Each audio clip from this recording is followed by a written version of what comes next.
Quiero el divorcio. Mi esposo le dio una paliza a nuestro hijo de 28 años solo porque hizo algo tan natural y humano como serle infiel a su esposa. No puede ser tan exagerado. El día que el juez pronunció que mis ahorros de jubilación se iban a usar para reponer el dinero universitario de mis nietos, sentí como si me arrancaran la vida de las manos. En la pantalla se veían las transferencias de la cuenta de mi hijo hacia la mía, con mi nombre y mis números, mientras el perito repetía que eso probaba un intento de esconder fondos. Yo solo pensaba que lo único que había hecho era cuidar a mi hijo del sistema, igual que lo había cuidado toda la vida de un padre exagerado y de una esposa que nunca lo comprendió. Cuando firmé el papel que congelaba mis cuentas, las miradas a mi alrededor eran de desprecio, como si yo fuera una criminal. Nadie ponía en contexto los años que llevé la casa, los sacrificios que hice, las veces que contuve la furia de Rodrigo para que no reventara nada. De repente, todo se resumía a esos números en rojo y a la etiqueta de cómplice que alguien decidió ponerme sin ver nada más. Lo más irónico es que todo esto empezó, según ellos, por una infidelidad. Algo que yo siempre consideré humano, natural, parte de la vida, y que solo se volvió una tragedia porque Rodrigo decidió resolverlo a golpes. Para entender cómo terminé siendo la única que lo perdió todo, hay que empezar mucho antes de ese juzgado lleno de papeles y caras acusadoras. En mi cabeza, mi vida con Rodrigo siempre había sido sólida.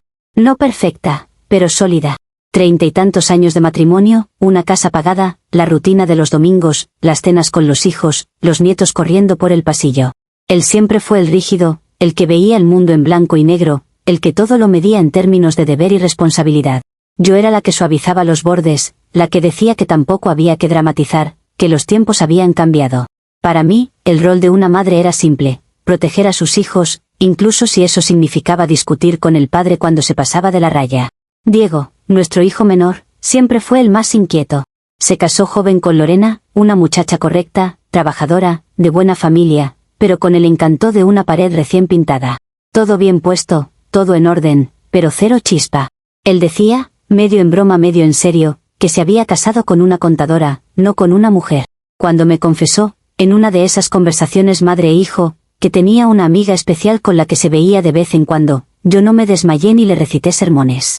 Le dije que tuviera cuidado, que no embarazara a nadie, que no mezclara la casa con sus aventuras. En el fondo pensaba que un hombre de 28 años, casado tan pronto, necesitaba respirar. Nunca le conté a Rodrigo lo de la amiga. Lo conocía demasiado bien.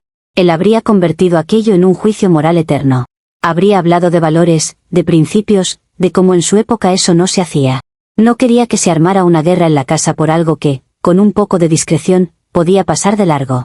Mientras Diego cumpliera como padre y como proveedor, yo no veía necesidad de montar un escándalo por algo que al final forma parte de la naturaleza humana. El día que todo estalló era un domingo como cualquier otro. Eran las 6 de la tarde y yo estaba en la cocina preparando café y algo dulce, porque venían Diego y Lorena con los niños. Teníamos la costumbre de ver una película o simplemente conversar, ellos en el sofá, los niños tirando juguetes por todas partes. En esa rutina yo encontraba paz, una especie de confirmación de que lo habíamos hecho bien como padres. Escuché un golpe seco en la sala, tan fuerte que la taza me vibró en la mano. Pensé que alguno de los niños había tirado algo, pero enseguida vino un grito ahogado, de adulto, no de niño. Dejé todo en la encimera y corrí. Cuando llegué, vi a Diego en el suelo, con la boca ensangrentada, una mano en la cara y los ojos abiertos como platos. Rodrigo tenía el puño todavía cerrado, el pecho agitándose. Lorena estaba en una esquina, llorando, con el celular en la mano. Los niños se asomaban desde la escalera, asustados. Rodrigo empezó a gritar que Diego había vaciado los ahorros de los nietos. Teníamos un fondo en una cuenta conjunta, destinado a la universidad de los niños, a su futuro. Me mostraba estados de cuenta impresos, señalaba montos grandes retirados en pocos meses. Lorena, entre sollozos, enseñaba el teléfono con capturas de chats, reservas de hotel, transferencias a una mujer que yo ni conocía. Hablaban de viajes, de regalos, de noches en hoteles que nosotros mismos nunca habíamos pisado. Rodrigo repetía que esa plata era de los niños, que Diego había jugado con el futuro de sus propios hijos. Yo veía todo eso, pero lo que de verdad se me quedó clavado en la cabeza fue la imagen de mi hijo en el suelo, sangrando. Él temblaba, intentaba levantarse, y Rodrigo volvía a encararlo con los puños apretados. No vi a un padre preocupado, vi a un hombre descontrolado perdiendo los papeles delante de los nietos. Me puse delante de Diego por reflejo, extendí los brazos para hacer de barrera y empujé a Rodrigo hacia atrás. Empecé a gritarle que era un animal, que cómo se atrevía a levantarle la mano a su propio hijo, que una cosa era equivocarse y otra cosa era reventarlo a golpes frente a todos. Mientras Rodrigo intentaba explicarme los movimientos de la cuenta, yo apenas miraba los papeles. Solo veía la hinchazón en la cara de Diego, el hilo de sangre bajándole por la barbilla, los niños con los ojos llenos de miedo. Rodrigo decía que no era solo una aventura, que Diego había saqueado casi todo el fondo universitario en menos de 6 meses. Lorena confirmaba, diciendo que había descubierto las reservas de hotel en la tarjeta, los cargos de los restaurantes, los regalos comprados a nombre de otra mujer. Yo, en lugar de engancharme en los números, sentía hervir la sangre por la forma en que Rodrigo había reaccionado. En mi mente, lo que había hecho Diego era una irresponsabilidad, sí, pero dentro de algo que puedo entender. La infidelidad existe, ha existido siempre. Uno se puede engañar con discursos, pero los hombres traicionan, las mujeres también, y las familias siguen. Lo que no aceptaba era ver a mi esposo convertir esa situación en un espectáculo violento. Le grité que no tenía derecho, que un golpe cambia todo, que hay líneas que no se cruzan, por muy equivocado que esté el hijo. Repetí que Diego era un ser humano con deseos, no un monstruo. En medio del caos, sentí algo romperse dentro de mí. No solo por el golpe, sino por la frialdad con la que Rodrigo hablaba de cifras mientras nuestro hijo estaba en el suelo. Le dije que yo no quería compartir cama con alguien capaz de pegar así, que a partir de ese momento quería el divorcio. Lo dije sin morderme la lengua. Aclaré que estaba del lado de mi hijo, que no pensaba darle la razón a un hombre que resuelve las cosas con los puños. Y, con toda la rabia acumulada, solté esa frase que a él lo encendió, que lo que había hecho Diego, equivocarse, dejarse llevar, era algo natural, que el exagerado era Rodrigo. Yo esperaba que Rodrigo explotara, que gritara, que se defendiera. Pero no. Se quedó en silencio unos segundos, me miró con una serenidad rara, se dio la vuelta y se fue a nuestro cuarto. Lo vi abrir la cómoda, sacar carpetas, papeles, el sobre donde guardábamos los documentos importantes. Cuando volvió, tenía en la mano un juego de papeles que reconocí de inmediato. Eran los documentos del seguro, las escrituras, y, en medio, el acta matrimonial y unos formularios de divorcio. Me dijo que los tenía preparados desde hacía meses, por si acaso. Añadió que no iba a quedarse esperando a que yo le hiciera a él lo mismo que Diego le había hecho a Lorena. Lo vi firmar los papeles delante de mí, con una calma que daba miedo. Dijo que si para mí destruir un hogar era algo natural, entonces no pensaba seguir ligado a mí ni un minuto más. Ordenó sus cosas sin perder la compostura, llamó a un taxi y me llevó una maleta con mi ropa hasta el recibidor. Me informó que cortaba todo lazo económico conmigo, que cada uno se apañara como pudiera. Lorena, con los ojos hinchados, solo añadió que si yo veía tan humano lo que Diego había hecho, entonces me quedara con él. Esa misma noche dormí en el sofá del pequeño departamento de Diego. Él tenía un moretón que le cubría media cara, hielo envuelto en una toalla y mirada perdida. Yo sentía un nudo en el pecho, una mezcla de rabia, orgullo herido y una especie de satisfacción torcida por haberle puesto un límite a Rodrigo. Me repetía que había hecho lo correcto al plantarme, que no iba a permitir que nadie maltratara a mi hijo de esa manera. No me detenía a mirar demasiado las cifras que se habían mencionado, ni el fondo de los nietos ni las reservas de hotel. Para mí, en ese momento, todos estaban siendo tremendamente injustos conmigo por haber escogido el lado que siempre tuve claro, el de mi hijo. Actualización 1. Instalarme en el departamento de Diego fue como entrar en una casa después de un terremoto. Todo estaba revuelto. Había cajas abiertas en el pasillo, cajones medio vacíos, juguetes faltando piezas, marcos de fotos sin fotos. Lorena se había ido con los niños a casa de sus padres el mismo día del incidente, llevándose lo básico y dejando el resto a medio empacar. En la mesa del comedor quedaban 2 tazas sucias y un par de dibujos de los niños, como si alguien los hubiera arrancado de la escena a la mitad de un domingo normal. Diego caminaba por el lugar como un huésped en su propia vida. Tenía el rostro amoratado, el labio partido y una mezcla de vergüenza y rabia que le hacía apretar la mandíbula. Aún así, no dejaba de justificarse. Decía que su amante lo hacía sentir vivo, que con Lorena todo era rutina, que se había casado demasiado joven y que nadie lo entendía. Repetía que el dinero de los niños se podía recuperar, que la vida daba vueltas, que una oportunidad de sentir algo así no se presenta 2 veces. Yo lo escuchaba, aunque hubiera detalles que me incomodaban, en general entendía de qué hablaba. Empecé a repetir su discurso casi sin darme cuenta. Cuando alguien mencionaba a Lorena, yo decía que era buena madre, sí, pero que nunca supo conectar con Diego, que todo lo llevaba a listas y planificaciones, que no hay hombre que aguante sentirse fiscalizado todo el tiempo. Cuando salía el tema del dinero de los niños, yo respondía que los abuelos siempre estaríamos ahí para ayudar a los nietos, que un fondo se puede reconstruir, que lo importante era que Diego no se viniera abajo. Me ponía como escudo, como si fuera la única cuerda que lo sostenía. La demanda de divorcio de Lorena llegó rápido, como una bofetada fría. El documento hablaba de infidelidad, de uso indebido de fondos familiares, de inestabilidad. Pedía pensión para los niños, custodia, y, lo que más molestó a Diego, una auditoría financiera completa. El papel decía textualmente que se revisarían todas las cuentas, todos los movimientos, todos los activos a nombre de ellos durante el matrimonio. Yo leí eso y sentí que el sistema entero se le venía encima. Su esposa, sus suegros, su padre, los abogados, todos contra él. Así lo percibí. En la reunión con el abogado de Diego, la cosa se volvió aún más concreta. El hombre habló de plazos, de peritos, de que Lorena tenía derecho a saber dónde estaba cada centavo, especialmente el del fondo de los niños. Diego empezó a sudar, a mover la rodilla sin parar. Confesó que todavía tenía algo de dinero guardado en una cuenta secundaria, fruto de comisiones y ventas que nunca había mencionado en casa. Dijo que si eso salía a la luz, lo dejarían en la calle, que Lorena y sus padres lo exprimirían hasta el último centavo. Fue entonces cuando se me ocurrió lo que, en mi cabeza, era una forma de equilibrar las cosas. Pensé que si el sistema siempre protegía a las esposas y las madres abnegadas, alguien tenía que cuidar al hijo que se había equivocado pero que seguía siendo sangre de mi sangre. Le propuse que parte de ese dinero lo transfiriera a una de mis cuentas personales, que todavía estaban activas a pesar del divorcio con Rodrigo. Le dije que sería solo mientras pasaba la tormenta, que una vez que todo se calmara podíamos ver qué hacer. Me sentí casi heroica, como esas madres que se ponen delante del disparo por sus hijos. Organizamos las transferencias de forma que parecieran naturales. Nada de movimientos enormes de golpe, sino varias cantidades medianas, espaciadas, con concepto de ayuda familiar o reembolso. Diego seguía dudando, pero al final lo hizo. Con cada movimiento yo sentía que lo estaba protegiendo de un sistema injusto. Pensaba que, si Rodrigo no hubiera sido tan tajante, no habríamos tenido que llegar a eso. Justificaba cada clic como una forma de reparar lo que me parecía un desequilibrio.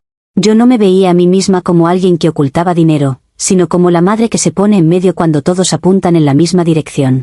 Mientras las transferencias entraban a mi cuenta, me imaginaba a Lorena revisando papeles con sus abogados y encontrando menos de lo que esperaba.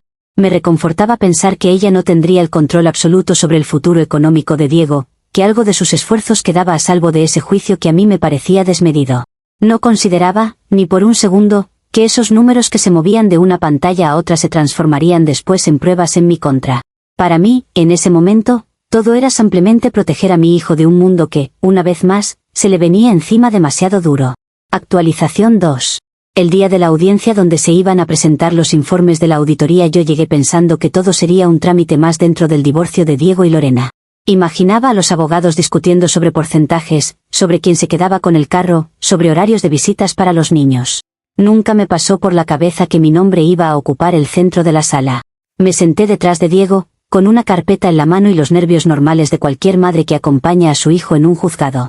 Cuando entró el perito financiero, con su maletín y su computadora, yo ni siquiera le presté demasiada atención al principio. Todo cambió cuando apagaron las luces y encendieron la pantalla grande del fondo.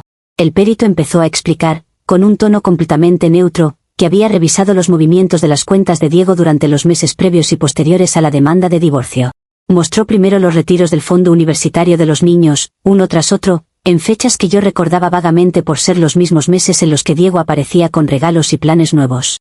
Luego, casi sin transición, apareció en la pantalla el registro de varias transferencias hechas desde la cuenta de Diego hacia una cuenta a mi nombre. Ver mi nombre completo proyectado, con cantidades concretas al lado, fue como si me arrojaran agua helada. El perito señalaba las fechas y las relacionaba con el momento en que Lorena había presentado la demanda. Decía que resultaba significativo que, tras la notificación formal del proceso, Diego hubiera comenzado a mover sumas importantes hacia la cuenta de su madre. Lo decía así, sin emoción, pero cada palabra caía pesada. La abogada de Lorena aprovechó esa explicación y preguntó al juez si yo podía aclarar por qué un hombre a punto de enfrentar una demanda por uso indebido de fondos de sus hijos estaba enviando dinero nada despreciable a su madre recién divorciada, sin ningún contrato de por medio. Sentí todas las miradas clavarse en mí al mismo tiempo. Intenté decir que eran ayudas, que Diego estaba devolviéndome dinero que yo le había prestado en el pasado, que en nuestra familia siempre nos habíamos movido así, sin tanto papel de por medio. Balbuceé algo sobre la situación difícil de mi divorcio con Rodrigo, sobre la necesidad de reorganizar mis finanzas, sobre gestos de cariño de un hijo hacia su madre. Pero cada explicación sonaba más débil que la anterior, sobre todo cuando el juez intervino para usar palabras mucho más duras y técnicas que las que yo estaba preparada para escuchar. Aunque yo no entiendo de ese lenguaje, quedó claro lo que querían decir cuando empezaron a hablar de intento de ocultamiento patrimonial y de alzamiento de bienes. De pronto ya no estaban discutiendo solo sobre quién se quedaba con la casa o el carro, sino sobre movimientos realizados con la intención de esquivar las obligaciones que Diego tenía con su esposa y sus hijos. Y ahí mi nombre no aparecía como espectadora, sino como participante activa. Sentí que me estaban arrastrando desde la fila de atrás para sentarme al lado de los acusados, aunque nadie moviera físicamente una silla. Diego me miró con una mezcla de pánico y reproche, como si no hubiera sido él quien me pidió ayuda llorando, sino yo la que lo hubiera empujado a tocar las cuentas. Lorena, en cambio, me miraba con una especie de serenidad vengativa, como si lo que estaba viendo confirmara todo lo que ya pensaba de mí. El abogado de Rodrigo ni siquiera estaba ahí, pero yo lo imaginaba satisfecho, porque de alguna manera esa escena también validaba su decisión de cortar cualquier lazo económico conmigo. Yo me repetía mentalmente que todo esto se había originado en la reacción exagerada de Rodrigo, en su puñetazo, en su incapacidad para entender a su propio hijo, pero en esa sala nadie parecía interesado en el origen. Solo importaba lo que se podía demostrar en números. Cuando el juez decidió que era necesario abrir un procedimiento penal aparte para estudiar si esas transferencias constituían un intento de fraude, sentí que el piso se me abría debajo. No tenía la menor intención de convertirme en delincuente a estas alturas de mi vida. En mi cabeza yo solo había sido una madre tratando de amortiguar el golpe de un sistema demasiado duro. Pero la realidad de ese día fue que mi apellido quedó escrito en un montón de papeles que hablaban de ocultamiento, de maniobras, de responsabilidad compartida. Y lo que para mí había sido un gesto de protección comenzó a tomar, en el lenguaje de ellos, la forma de un crimen. Actualización 3. El procedimiento penal avanzó con la velocidad que nunca tienen las cosas cuando se trata de ayudar a alguien y que curiosamente sí tienen cuando se trata de castigar. Me citaron varias veces para declarar, para explicar el origen de mis fondos, para detallar en qué había usado el dinero recibido de Diego. Cada respuesta que yo daba, por sincera que fuera, parecía encajar demasiado bien en la historia que ellos ya habían construido.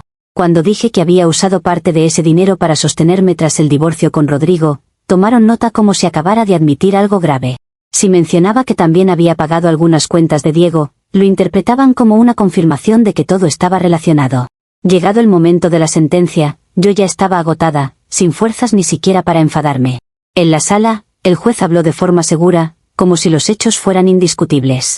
Dijo que las sumas transferidas desde la cuenta de Diego a la mía debían considerarse parte del patrimonio conyugal de la pareja, y que mi participación en esos movimientos, en pleno proceso de divorcio, justificaba medidas ejemplares. Explicó que, para garantizar la restitución del fondo universitario de los niños y la indemnización a Lorena, se procedería al embargo de mis cuentas de jubilación y de mis ahorros personales. En cuestión de semanas, lo poco que había acumulado tras décadas de trabajo doméstico, más las aportaciones que Rodrigo había hecho a mi nombre para mi retiro, se convirtieron en cifras atrapadas en órdenes de embargo. Yo no vi billetes, no vi cheques, solo notificaciones del banco donde decía que ya no tenía acceso a mi propio dinero. Mi tarjeta dejó de funcionar en el supermercado, en la farmacia, en cualquier parte. La sensación de vacío no era solo en la cuenta, era también en el estómago y en la garganta. Rodrigo, mientras tanto, se desmarcó por completo, como si todo esto fuera un problema ajeno. Cambió de número, dejó de responder a cualquier intento de contacto. Me enteré por terceros de que había vendido la casa donde habíamos vivido tantos años y se había mudado a otra ciudad, lejos del escándalo, lejos de Diego, lejos de mí. Algunos conocidos decían que lo entendían, que después de todo lo que había pasado era lógico que quisiera empezar de cero. Nadie parecía recordar que esa casa también la había limpiado, ordenado y mantenido yo durante décadas. Mi nombre no aparecía en ningún lado del papel, así que mi historia tampoco contaba. Mis amigas de iglesia, esas con las que había compartido tantas tardes de té y rezos, empezaron a tomar distancia. Al principio fueron excusas vagas para no reunirse, luego silencios completos. Una de ellas me dijo, con un tono de falsa suavidad, que la gente estaba comentando que yo había ayudado a mi hijo a robarle a mis propios nietos. No importaba que esa palabra nunca hubiera salido de mi boca, ni que yo jamás hubiera pensado las cosas en esos términos.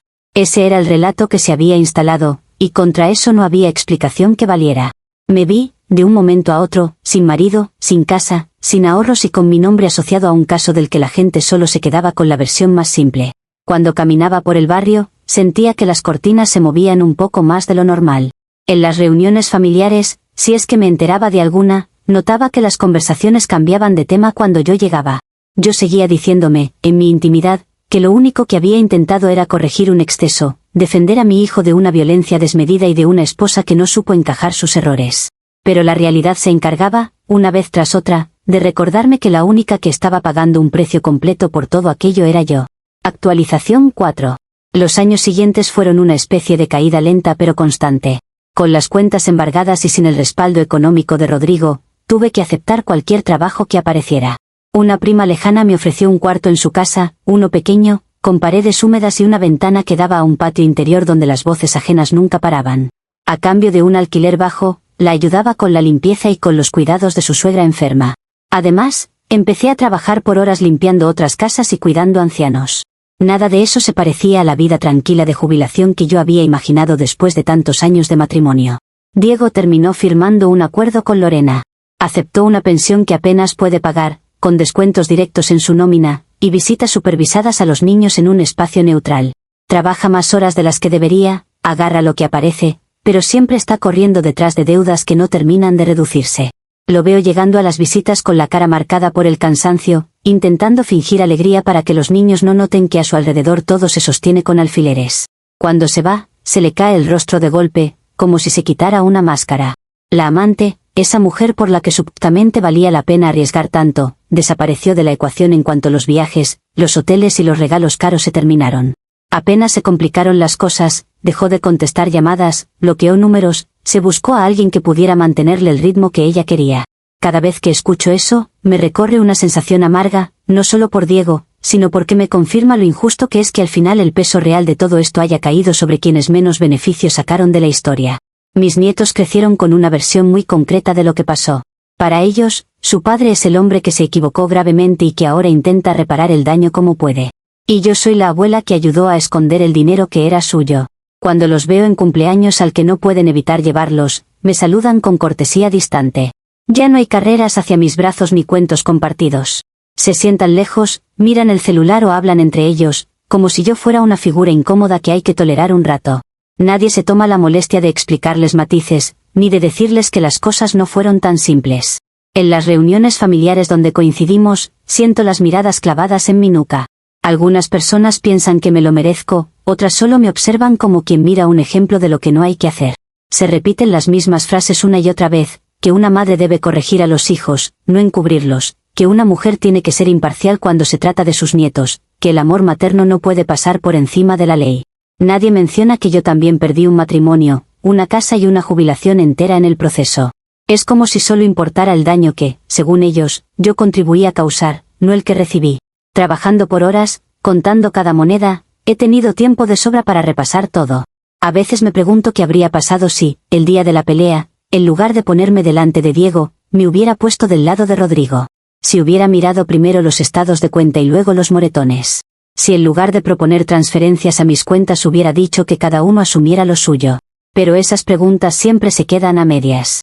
Porque, por mucho que la realidad me haya golpeado de la forma más dura, en el fondo sigo sintiendo que era imposible para mí mirar a mi hijo en el suelo y no ponerse a su lado. Ahora vivo con lo justo, sin margen para imprevistos, sin colchón económico y con una reputación hecha trizas. Cuando llego a casa al final del día y me tumbo en esa cama que no es mía, en un cuarto que nunca soñé, me repito que lo único que hice fue defender a mi hijo de un mundo que, para quienes fallan, no tiene piedad. El precio que estoy pagando es desproporcionado si lo comparo con lo que se ve todos los días a mi alrededor. Hay tantos hombres que han engañado, que han tomado dinero, que han jugado con varias vidas a la vez y siguen caminando sin que nadie los toque. El mío tuvo la mala suerte de ser señalado y juzgado, y yo tuve la osadía de no soltarle la mano. Y por eso, al final, fui la única que se quedó sin nada.